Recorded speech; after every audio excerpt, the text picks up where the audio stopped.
अच्छा,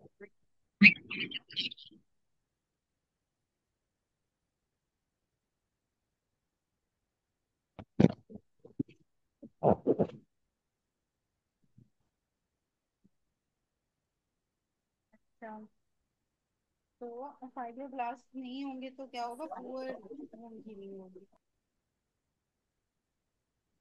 question number 128, pre mature rupture of amniotic cavity के अंदर क्या होगा, कॉम्प्लीमेंट एक्टिवेशन होगी। और एक्यूट फेज रिएक्टेंट या अगर इसमें कॉम्प्लीमेंट रिएक्शन होगा तो किसका होगा, कौन सा होगा, इंटरल्यूकिन कौन सा होगा एक्यूट फेज में।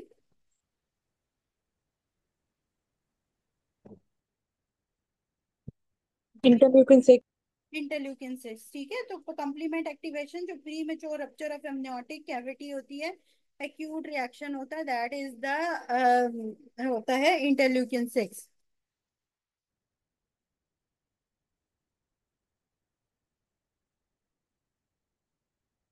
उसके बाद है हमारे पास आ जाता है क्वेश्चन नंबर 131 में। मैम ये दोबारा एक्सप्लेन कर दें 128। 128 में है कि pre mature rupture of amniotic cavity with still birth which thing did it, तो ये कंप्लीमेंट एक्टिवेशन होगी। ये एक्यूट फेज रिएक्टेंट्स इसमें एक्टिवेट होंगे, तो उसके अंदर जो है वो जो है इंटरल्यूकिन 6 रिलीज होता है। जो भी एक्यूट रिएक्शन होते हैं उसके अंदर इंटरल्यूकिन 6 होता है, ठीक है। जैसे इन्फ्लेमेशन रिएक्शन हो गया। अब ये जो रप्चर ऑफ एमनियोटिक कैविटी हुई है, प्रीमेच्योर रप्चर, ये जो है वो एक्यूट रिएक्शन हुआ है, ठीक है। तो उसके अंदर जो है वो कंप्लीमेंट एक्टिवेशन होगी, ठीक है। तो इंटरल्यूकिन 6 जो है वो बाज दफा कोरियो एमनियोटिस, जो कि acute reaction, inflammatory reaction into the females during the pregnancy हो जाता है, कोरियो एमनियोटिस, जिसमें एमनियोटिक फ्लूइड की जो है वो आती है, मतलब रिएक्शन आता है, उसके अंदर भी इंटरल्यूकिन 6 को प्रेफर किया जाता है, ठीक। तो ये वो है। 131 mononuclear phagocytic cells drive from which of the following, तो बोन मैरो से वो होते हैं रिलीज, ठीक है, मोनोसाइट्स, ठीक है। उसके बाद जो है वो मैक्रोफेजेस टिश्यूज में कन्वर्ट हो जाते हैं। 133 pleural biopsy having amorphous coagulum is the fibrinous product होता है। फाइब्रोब्लास्ट जो है वो अमॉर्फस सब्सटेंस रिलीज करते हैं। 134 क्लियर वूंड जो सर्जिकल इंसिजन होती है उसमें स्कार बनता है, ठीक है। 137 the young girl with the blisters on extremities type of fluid between dermis and epidermis, क्या है, बर्न की फॉर्म में बुल्लास बन गए हैं, तो क्या होगा, सीरस। सीरस इन्फ्लेमेशन होगी। 114 endothelial injury, which of the following factor is responsible for repair, तो प्लेटलेट्स रिपेयर के लिए जरूरी है, जाहिर है। जैसे ही एंडोथेलियल इंजरी होगी तो प्लेटलेट एग्रीगेशन शुरू हो जाएगी। 144 प्रोस्टाग्लैंडिन का फीचर क्या है, ये प्रोटेक्ट करता है गैस्ट्रिक अल्सर्स की फॉर्मेशन नहीं होने देता, ठीक है, उसकी लेयरिंग को प्रोटेक्ट करता है। 145 a patient with acute appendicitis pain and fever for last 24 hours on pathological examination seen what, तो neutrophil in the muscular wall जो है वो मिलती है। 146 the patient presented with abdominal pain, his serum amylase was found to be raised, what type of necrosis seen in mesentery of this patient, तो mesentery के अंदर जो है वो फैट नेक्रोसिस होती है, इंटेस्टाइन के अंदर भी, ठीक है। अच्छा, इसके बाद है 157, जो कि बाकी सब रिपीट है, बीच में जो छोड़ रही हैं वो रिपीट है, ठीक है। 157 a pathology seen on slide that neutrophils are utilising oxygen, दोबारा से वही बात आ गई जो रॉस मैंने आपको बताया था, वो ये भी रिपीट ही है, ठीक है। 160 the patient has मलेज, fatigue, decrease WBC, platelet count decrease है, बेसोफिल डिक्रीज है, न्यूट्रोफिल्स भी डिक्रीज है, सारी सेल लाइन डिक्रीज है, लेकिन कौन सी डिक्रीज नहीं होंगी, तो लिम्फोसाइट्स क्यों नहीं डिक्रीज होंगी, कोई मुझे इसको एक्सप्लेन कर सकता है please.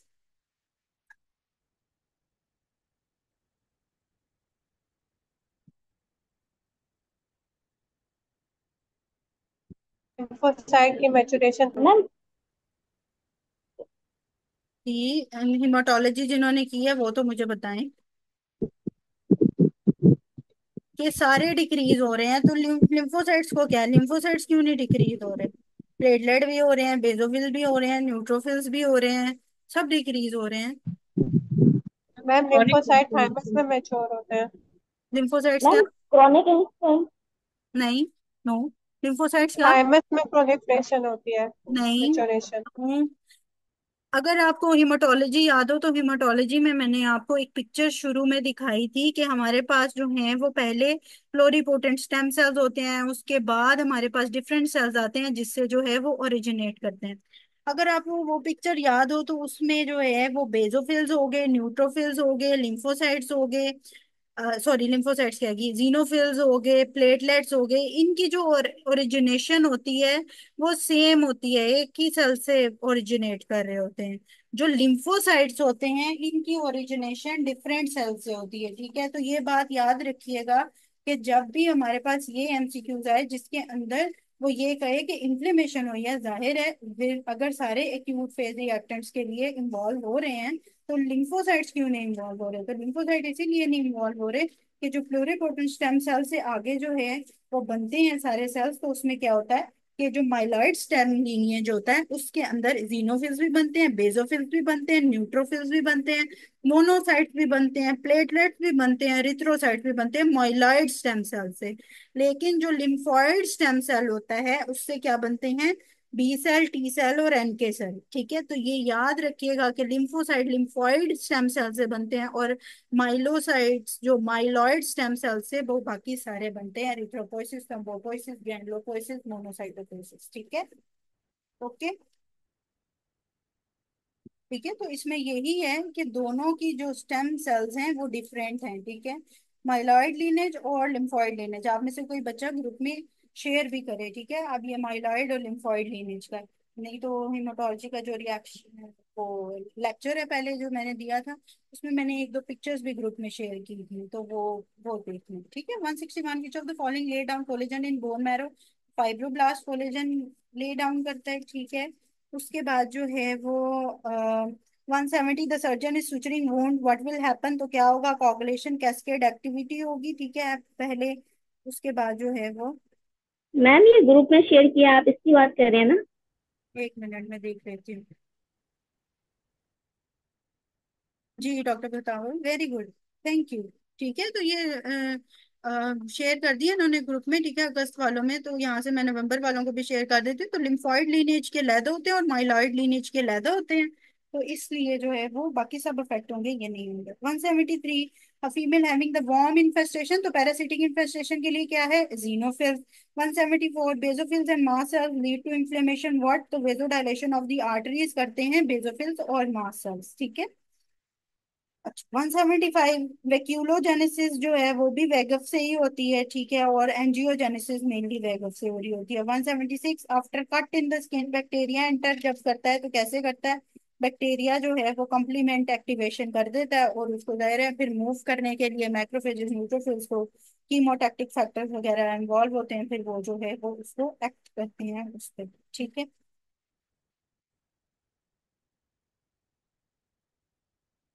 177, and in an experiment, a scientist treats a group of mice with an anti-serum that substantially depletes the number of the circulating neutrophils. Compared with the untreated control animals, the mice with the reduced number of neutrophils were found to be significantly more susceptible to death induced by the bacterial inoculation. The increased mortality can be ascribed to a relative deficient in which of the following inflammation? तो oxidants जो होते हैं, neutrophils जो होते हैं वो critical source of oxidants होते हैं, ठीक है। जो ऑक्सीडेंट्स हैं उस पर न्यूट्रोफिल्स एक्ट करते हैं। और ये पूछ रहे हैं increase mortality can be ascribed to a relative deficit in which of the following inflammation? तो ऑक्सीडेंट्स जब आते हैं, अगर इन कोई भी इंफ्लेमेटरी प्रोसेस जो है वो लो डाउन होगा, न्यूट्रोफिल सर्कुलेटिंग जो है न्यूट्रोफिल्स डिप्लीट डाउन हो जाएंगे, तो ऑक्सीडेंट्स जो हैं वो सेल की ब्रेक डाउन करेंगे। ये मैं आपको पहले समझा चुकी हूँ। 178 तो collagen type in the healthy skin inflammation क्या होता है? 1 और 3 होता है। जो मैक्सिमल टेंसाइल स्ट्रेंथ देता है वो 1 होता है और जो अर्ली देता है वो 3 होता है। 181 द प्रोजोन फिनोमेना, उसको कहा जाता है कि एंटीबॉडी एक्सेस जब हो जाती है तो उसे प्रोजोन फिनोमेना कहा जाता है। 182 द रोल ऑफ एंडोथीलियम, क्या होता है कि ये प्रोस्टासाइक्लिन प्रोड्यूस करता है एंडोथीलियम, ठीक है। 185 bacterial disease having yellow sputum, तो क्या होगा? न्यूट्रोफिल, पस के साथ न्यूट्रोफिल्स, ठीक है, बैक्टीरिया के साथ न्यूट्रोफिल।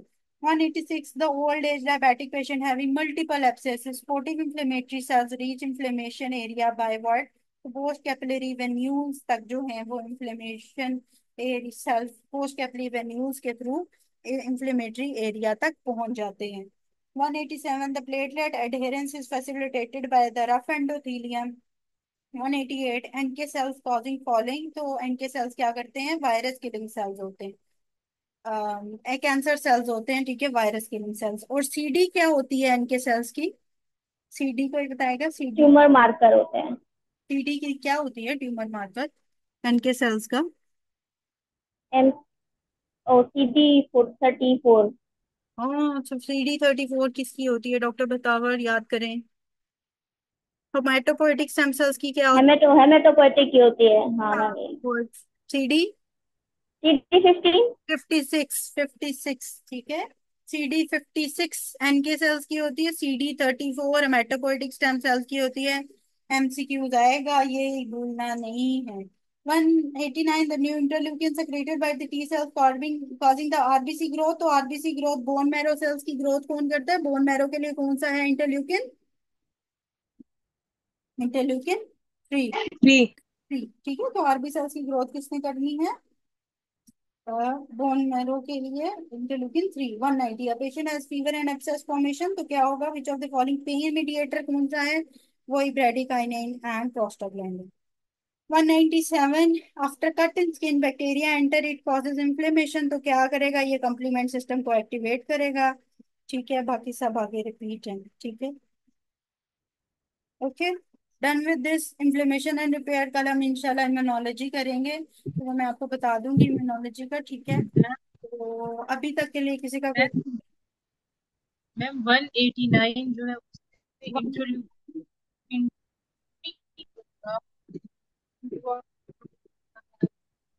और टी बोन, तो टी तो सेकंड नंबर पे है, तो इंटरल्यूकिन 2 आना था।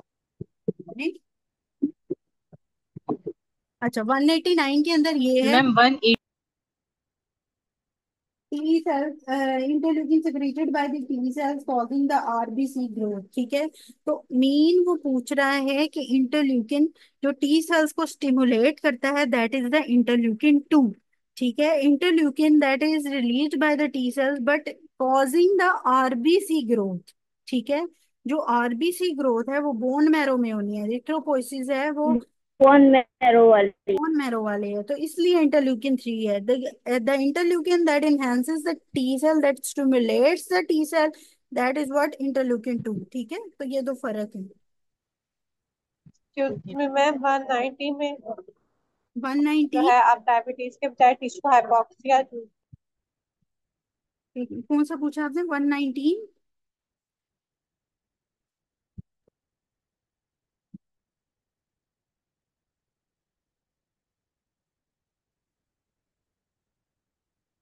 एक minute रुकिएगा।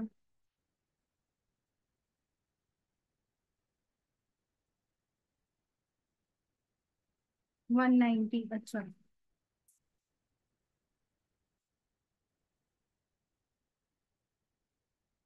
Most important factor leading to decrease wound healing is what? तो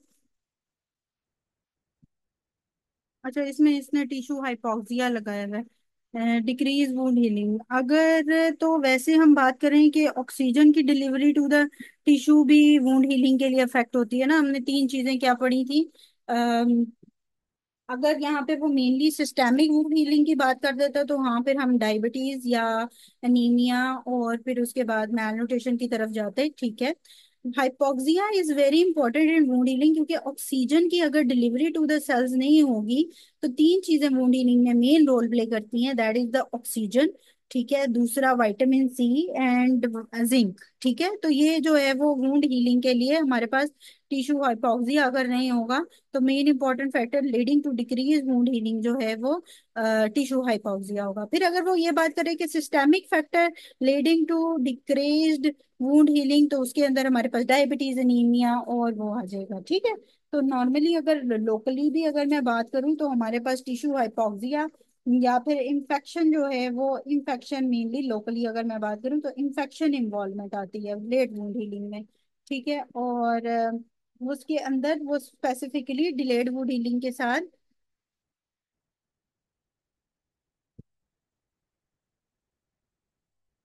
ठीक है।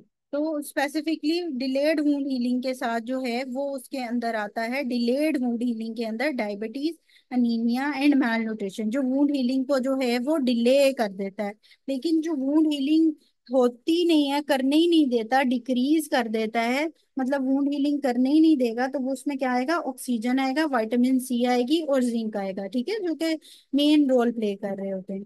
ओके। तो जो वुंड हीलिंग कम कर देगा that is decreased wound healing, तो उसके अंदर ऑक्सीजन एंड टिश्यू हाइपोक्सिया। और अगर डिले है तो फिर डिले के अंदर डायबिटीज डिले करेगा, इन्फेक्शन उसको डिले करेगा, ठीक है, प्रोलॉन्ग हो जाएगी वुंड हीलिंग। चलो। ओके, और किसी का कोई question?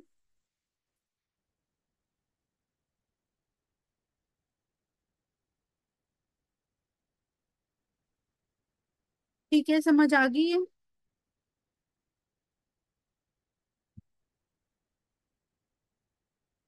Yes ma'am. Okay fine. चलिए ठीक है, इसको एक दफा रिवाइज कीजिएगा, जितने एमसीक्यूज इसमें छोड़े हैं वो सारे रिपीट हैं। तो हम इंशाल्लाह इम्यूनोलॉजी करके इसको कवर करेंगे, और बाकी फिर अब आप लोग जो अगस्त वाले हैं उनके फोकस जो है वो होगी इंशाल्लाह इंशाल्लाह एसके जोरफी पे। एंड बेस्ट ऑफ लक, ठीक है।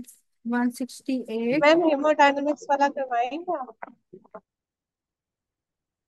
हीमोडायनेमिक्स के अंदर कुछ भी नहीं आता, ज्यादातर जो है वो आप सिर्फ उसमें से जो है वो शॉक का कर लीजिएगा, उसके अंदर एमसीक्यूज यही सारे हैं। शॉक के अंदर जो है वो आ जाता है कि शॉक की टाइप्स बार दफा पूछ लेता है, तो वो उसको मैं एक दफा कल आपको बता दूंगी। बाकी हीमोडायनेमिक्स के अंदर वही है, 5 लेडन म्यूटेशन, एंटी थ्रोम्बोटिक कौन सा है, रेड इंफाक्ट क्या करता है, वाइट इंफाक्ट क्या करता है, तो ये तो मैं ऑलरेडी आप लोगों को करा चुकी हूँ, ठीक है।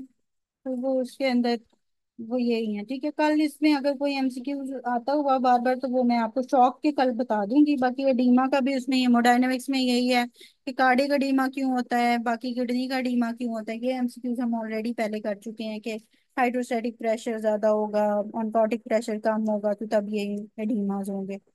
तो वो उसके अंदर वही है, ठीक है। बाकी नियोप्लेजिया ऑन्कोलॉजी के साथ एक दफा नियोप्लेजिया मैंने आपको कराया था, जेनेटिक्स का हमने अलग से कर लिया था। तो कल जो है वो मेन जो है वो इम्यूनोलॉजी पे फोकस रखेंगे, ठीक है। इम्यूनो के एमसीक्यूज आते हैं ज्यादा। अच्छा, 168 में बता देती हूँ, 1 मिनट लीजिएगा।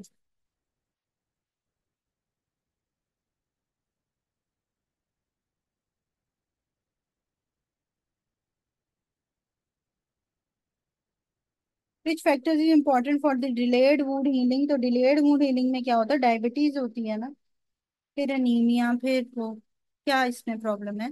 दो चीजें याद रखनी है, डिलेड वुंड हीलिंग और decrease wound healing. Wound healing होगी ही नहीं, ठीक है, तो उसके मैम डिले और डिक्रीज वाली में ना कंफ्यूजन हो रही थी, देखो क्योंकि देखो जो तीन डिक्रीज चीजें है ना, उसमें। मैंने आपको तीन चीजें बताई। एक इन्फ्लेमेटरी प्रोसेस होता है, फिर प्रोलिफरेटिव होता है, फिर रिमॉडलिंग होती है। वुंड हीलिंग में 3 स्टेप्स होते हैं, आईपीआर स्टेप्स होते हैं, ठीक है। अब जो प्रोलिफरेटिव फेज है उसके अंदर vitamin C action role play कर रही होती है, और रिमॉडलिंग के अंदर जिंक रोल प्ले कर रहा होता है, ठीक है। तो जो ऑक्सीजन होती है वो भी वुंड हीलिंग में रोल प्ले कर रही होती है, ठीक है, ऑक्सीजन भी रिक्वायर्ड होती है, ठीक है। जब टिश्यू को ऑक्सीजन ही नहीं मिलनी है तो वुंड हीलिंग डिक्रीज हो जाएगी। इस सूरत में वुंड हीलिंग जो है वो डिक्रीज होगी, डिले नहीं होगी। जब डायबिटीज का या इन्फेक्शन का आपके पास पेशेंट आता है तो वो कहता है कि मेरा जख्म भर नहीं रहा या आहिस्ता आहिस्ता भर रहा है, ठीक है, तो उसके अंदर वो डिलेड वुंड हीलिंग होती है, ठीक है। तो लोकली जो डिलेड वुंड हीलिंग होती है वो होती है इन्फेक्शन से, और सिस्टेमिकली डायबिटीज, अनीमिया और माल न्यूट्रिशन से, ठीक है। तो डिलेड और डिक्रीज वुंड हीलिंग में फर्क है। अगर डिक्रीज वुंड हीलिंग है तो इसका मतलब है कि कोलेजन डिपोजिशन ही नहीं हुई है। डिलेड का मतलब है कि प्रोसेस जो 3 महीनों में होना है, जो 6 महीनों में होना है, वो 10 महीने में हो रहा है, ठीक है। तो डिलेड का ये मतलब है, और डिक्रीज का मतलब है कि कम हो गई है, ठीक है। जी okay ma'am. Okay, thank you. ठीक है, ओके, अल्लाह हाफिज।